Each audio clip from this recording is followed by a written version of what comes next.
So I want to start today by asking you to do a little mental time travel. Okay, I'm with you.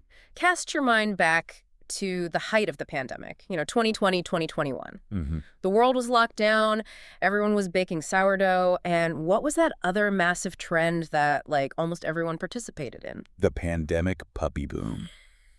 Ooh. It was unprecedented. Yes. Shelters were completely empty. You couldn't find a golden retriever breeder with a wait list under, 2 years? It was this massive cultural moment. Yeah. We all just decided we needed companionship. Exactly. But here's the thing about time. It keeps moving. And those puppies, well, they're not puppies anymore. Right. If you got a dog in 2020, they're hitting that 5, maybe 6-year-old mark right about now.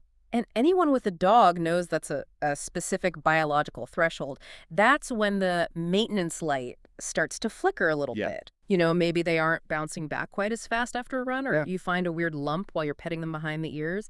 And that specific demographic shift, those millions of dogs entering middle age, is actually the secret engine behind the deep dive we're doing today. It really is. It's this fascinating collision of, biology and economics. We are seeing a massive group of animals move from the cute puppy phase into the medical maintenance phase. So today we're diving into IDEXX Laboratories, ticker symbol IDXX. They just released their Q4 2025 earnings report this morning. That's Monday, February 2, 2026. Mm. And our mission today isn't just to, read a balance sheet. We are looking at a specific mystery. How does a company make record profits even when fewer people are actually walking through the front door of the vet clinic? It's a story about diagnostic frequency and high-tech efficiency. Yeah. It really is about how the veterinary industry is fundamentally changing its business model. We've got the earnings call transcript, the press release, and the investor slide deck right here in front of us. So let's set the scene with the numbers first, because if you just glanced at the headlines this morning, you might be scratching your head. It's definitely a mixed signal day. I mean, on paper, IDX crushed it. Revenue came in at $1.09 billion for the quarter, Which is up 14%. up 14%. And they beat earnings expectations with an EPS earnings per share of $3.08. The street was only expecting $2.93. So let me get this straight. They make more money than expected, record profits, double-digit revenue growth, and the market punishes them. The stock closed down, about 4.6%? Yep, closed at $639.59. That feels like the perfect mystery to unpack. Why the pessimistic reaction to such a good report card? To understand that, you have to look past the top-line number and look at the environment they're operating in. The answer lies in what I like to call the visit paradox. The visit paradox. It's the central tension of this entire report. Okay, let's get right into that, because looking at the material, the CEO, Jay Mazelsky, was pretty upfront about what he called demand headwinds. Headwinds is the polite corporate way of saying the consumer is tapped out. Right. Look at the actual clinical visit numbers. In the U.S., same-store clinical visits were down 1.7% in Q4. For the full year of 2025, they were down almost 2%. That seems significant. That means objectively fewer pets are seeing the vet than the year before. And it gets even more specific when you break it down. Wellness visits, your routine annual checkups, vaccinations, the stuff you schedule ahead of time, those were down 3.6%. So that's the discretionary spending. That is the household budget tightening. That's people at the kitchen table saying, Fido looks fine. Maybe we skip the checkup this year because groceries are so expensive. Okay, so if foot traffic is down and people are purposefully skipping the easy stuff, how on earth is IDEXX's revenue up 14%? 'Cause that math doesn't seem to math. Huh. If I own a coffee shop and 2% fewer people come in, I usually make less money, not 14% more. This is where IDEXX is completely different from a coffee shop. It's all about two concepts: frequency and utilization. This is really the aha moment of the report. Okay. IDEXX has figured out how to extract significantly more value from the pets that do come in. So fewer dogs, but more expensive dogs. Exactly. Remember those pandemic puppies we mentioned? They're now in that 5+ years old category. Oh. The report specifically says that visits for this age group are actually growing. And these aren't wellness visits. These are sick patient visits. Right, because when your dog is actually sick, vomiting, lethargic, limping, Yeah, you don't look at the budget, you go to the vet. precisely. Sick patient visits are resilient to inflation. They make up about 60% of total visits, but they account for something like 70 to 75% of a practice's revenue. Wow. And when those older dogs come in, they aren't just getting a pat on the head. They're getting blood work, they're getting imaging, they're getting the full workup. There's a stat in the call that I circled like 3 times because it just seemed almost impossible. They said IDEXX revenue growth outpaced clinical visit growth by 1,100 basis points. Let's break that down, because Okay. basis points can sound like Wall Street jargon. Please. A basis point is just 1/100th of a percent. So 100 basis points is 1%. Therefore, 1,100 basis points is an 11% spread. That is a massive gap. It is huge. It essentially means that for every pet that walks in the door, IDEXX is selling drastically more diagnostics than they were just a year ago. They have successfully decoupled their financial success from foot traffic. They don't need more visits. They just need better visits. But doesn't that create a risk? I mean, if you're relying on squeezing more revenue out of every single visit, eventually do you hit a ceiling where the pet owner just says no? That's the risk. But IDEXX's whole strategy is to make saying no very difficult, not through pressure, but through technology. If they can provide a diagnostic tool that gives you a life-saving answer in 10 minutes, are you really going to say no? Probably not. Which brings us to part 2 of our deep dive, the gadgets. Because you can't just ask for more money, you have to provide value. And looking at this report, the value is coming from speed. This is the fun part, the tech stack. IDEXX isn't really a pet company. They are a technology company that happens to service pets. And the star of the show in 2025 was, without a doubt, the IDEXX. The IDEXX, this is the cellular analyzer, right? I saw that name pop up a dozen times in the transcript. Correct. Well, the technical term is a slide-free cellular cytology and blood morphology analyzer. Okay, hold on. Cellular cytology. Let's just break that down for those of us who aren't vets. What does that actually mean for a clinic owner or a pet parent? Right. So think about lumps and bumps. It's one of the most common reasons an older dog goes to the vet. You find a lump. The vet takes a needle, gets a sample. That's called a fine needle aspirate, or FNA. Traditionally, the vet squirts the goop onto a glass slide. Maybe they stain it and squint at it under a microscope. Or more likely, they put it in a FedEx box and mail it to a pathologist. And you go home and you worry for 3 days. Exactly. The waiting is the worst part. The InView GS completely changes the physics of that workflow. It digitizes the sample right there in the machine. No glass slides to break or ship. Wow. And the big news in this Q4 report is that they're launching FNA capability on this machine. They can analyze that lump and tell you if it's a mast cell tumor, a very common skin cancer, while you are arguably still in the building. That is a game changer for anxiety. And the sales numbers, they back it up. I saw they placed nearly 6,400 of these units in 2025. Which exceeded their expectations. And here's the kicker for the investors listening. That machine alone contributed over $75 million in instrument revenue. Management calls it a transformational platform. Is it just about that one-time sale, or is there a tail to this? Oh, it's all about the tail. It's sticky. Once a clinic buys this box, they're locked into the IDEXX ecosystem. The classic razor and razor blade So model. exactly. They can't use competitor slides. Speaking of razors and razor blades, let's talk about the workhorse, the Catalyst. This is the blood chemistry analyzer. There are, like 78,000 of these things out there globally? Roughly 78,000. It's the most ubiquitous piece of kit in the vet world. And IDEXX's strategy here is just brilliant. It's called technology for life. You buy the box once, and they just keep inventing new slides to put into it. Like a video game console. You buy the console, they just keep selling you new games. Exactly. And the new games are huge. They launched a test for pancreatic lipase. This helps detect pancreatitis, which is super common in dogs who get into the trash. Right. It's painful and dangerous. In just 12 months, 50% of their North American users adopted that test. That is an incredibly fast adoption rate. And they added a cortisol test too, right? Yes, for real-time endocrine testing. This is for diagnosing Cushing's or Addison's disease.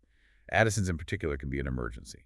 Before, you might have to send that out and wait 24 hours while the dog is crashing. Now you run it in-house while the patient is right there. Driving that recurring revenue number. Every single time. Every time a vet runs that cortisol slide, IDEXX gets paid. But the piece of tech that really caught my eye and maybe tugged at the heartstrings a bit is the CancerDx platform. This feels different than just standard blood work. It is different. We're moving from diagnosis, finding out what's wrong when the dog is already sick, to screening, finding it before they even show symptoms. They mentioned detecting lymphoma signals up to 8 months before clinical signs. 8 months. Just think about what that buys you in terms of treatment options. Chemotherapy works so much better when the cancer burden is low. And financially, for IDEXX, this is what you'd call a wedge product. A wedge product. Explain that strategy. It opens the door. The CEO mentioned that 18% of competitive reference lab submissions, so labs that usually don't use IDEXX, are now sending samples to IDEXX just for this cancer test. So they come for the cancer test, and IDEXX hopes they stay for all the other blood work. Precisely. Once you have the account for the high-end cancer screening, it's much easier to sell them the daily stuff, too. And mid-2026, they're adding mast cell tumor detection to this panel. It's creating this comprehensive cancer shield that justifies those more expensive visits we talked about. It really paints a picture of the clinic of the future. It's not just a vet with a stethoscope anymore. It's a high-tech diagnostics center. But all these gadgets, they need to talk to each other, right? If you have all this data, but it's a mess to organize, it doesn't help. That center needs a brain. Which brings us to the software. You can't just have gadgets. You need workflow. This is part 3 of our stack, the glue. I was surprised by how much airtime the software got in this report, specifically an app called Velo. Velo is their pet owner engagement platform. Think of it like the MyChart patient portal for your dog. Right. User growth was up 40% from just the previous quarter. It nearly tripled year over year. Why does an app matter so much to the bottom line of a hardware company? Because of no-shows. The bane of any service business is the empty slot. If Velo reminds you of the appointment, confirms it, tells you what to expect, you actually show up. Clinics using Velo have better compliance. Compliance is a key word here. Right. Compliance means the dog actually gets the treatment plan the vet recommended. If the vet says, come back in 6 months for a recheck, Velo makes sure that happens. It's better health for the dog, but crucially, it's more recurring revenue for the clinic and for IDEXX. It creates a closed loop. It connects the dots, and then there's the cloud PIMS, the practice information management systems. That saw double-digit growth. Why the big push for the cloud? This is all about the corporatization of vets. You have these massive groups like Mars or NVA buying up hundreds of clinics. If you own 50 clinics, you want them all on one cloud system so you can see the data across the whole network. IDEXX provides that backbone. It's the operating system. It's the operating system for the corporate takeover of veterinary medicine. I have to mention one specific detail from the imaging section, the X-ray machines. They launched a new system with the lowest dose of radiation. Did you catch why that was so heavily emphasized? It wasn't just about the pets. I did, and I thought it was such a smart insight into the industry workforce. The report noted that 75% of veterinary technicians are women of childbearing age. Exactly. Radiation safety isn't just a compliance box to check. It's a massive workplace safety selling point for the staff who are actually taking the X-rays. Right. If you can offer a machine that's safer for the technician, you win the staff over. Yeah. And in a labor market where vet techs are incredibly hard to find and keep burnout is huge in this industry, that's a recruitment tool. It's a really smart B2B sales tactic. You aren't just selling to the owner, you're selling to the staff.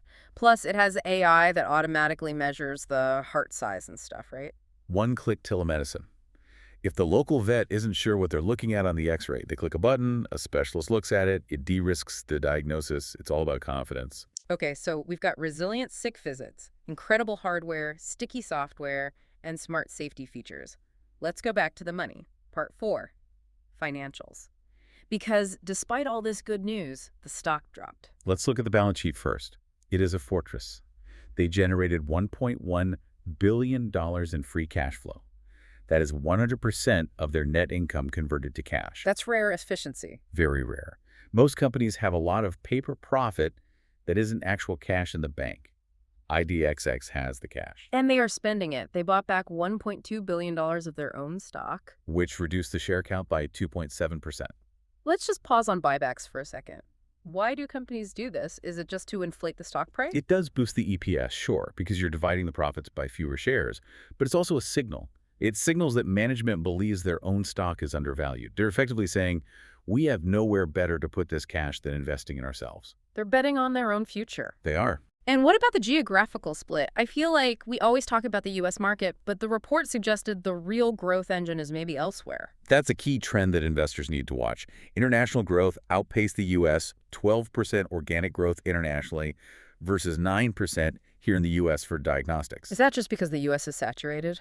It's more mature, certainly. Right. But look at markets like Germany, the UK, Australia. IDEXX has fully trained new commercial teams there.